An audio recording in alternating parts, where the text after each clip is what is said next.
여기는 연변조선족 자치조의 주도인 연길시입니다. 소수민족은 고유와 한자를 병용하도록 했는데 한글이 더 크게 보이네요. 서울 대림동에는 한자만 쓴 간판도 많은데 한국을 무시해서 그런가요? 이해 안 되네요. 연변 조선족 자치주는 한족이 월등히 많지만 여기 연길시는 조선족이 6화를 차지하여 그야말로 조선족의 중심지라고 할 수 있죠. 연변 조선족 자치주의 조선족 총인구는 약 60만 명이고 한국에 거주하는 조선족은 70만 명으로 더 많습니다.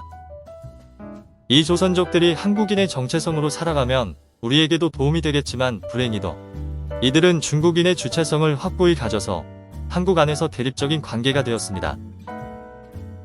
단 한 가지 같은 게 있다면 그건 음식이지요. 조선족들이 30년 이상 한국에서 요식업에 취업하면서 자연스럽게 조리법과 식성이 습득됐고 연길시에서는 한국에서 먹는 것과 똑같은 음식을 먹습니다. 다른 건 양꼬치나 냉면, 순대가 좀 다른데 최근에 한국에 많은 마라탕이나 이런 음식은 조선족들도 연길에서 자주 먹는 음식은 아닙니다. 이들의 사고방식은 70년대 한국과 비슷한 점이 많고 언어도 용어 선택과 단어에서 약간 북한식이 섞여서 SNS에서 댓글을 달면 티가 많이 나죠.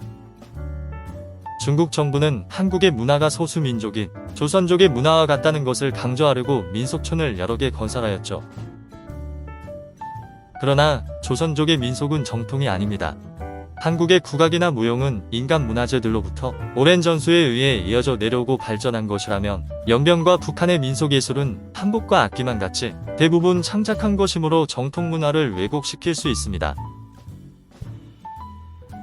한국의 민속예술 비디오를 본다고 따라할 수 있는 것이 아닙니다. 발레처럼 전문가 밑에서 단연간의 수련으로만 취득할 수 있는 것입니다. 조선족들이 처음부터 한국 사회에서 외면을 받은 것이 아닙니다. 노태우 전 대통령이 북방정책을 추구하고 이때 중국 조선족들이 일하러 들어왔는데 처음에는 동포라고 각별히 잘 대해주었죠. 이들이 가져온 이상한 약들도 팔아주고요. 그들이 실제로 말로만 동포라고 하지 한족보다 더 골수 중국인이라는 걸 자각하게 되었고 조선족들이 각종 금융사기로 수많은 사람들의 피눈물을 흘리게 하였지만 지금까지도 이런 망부 사과나 속죄의 말이 없습니다. 오죽했으면 개그 콘서트에 황해라는 풍자 코너가 나왔겠어요. 지금도 각종 SNS에 중국 자랑을 하거나 중국을 비호하는 글들을 많이 쓰고 다니죠.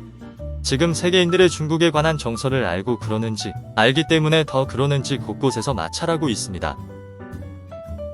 그리고 현대인에 걸맞게 교통질서나 쓰레기 분리수거 등 그 나라의 법과 질서를 존중해야 하는데 한국어 쓰는 중국인처럼 그러면 당연히 배척이 생길 수 있죠.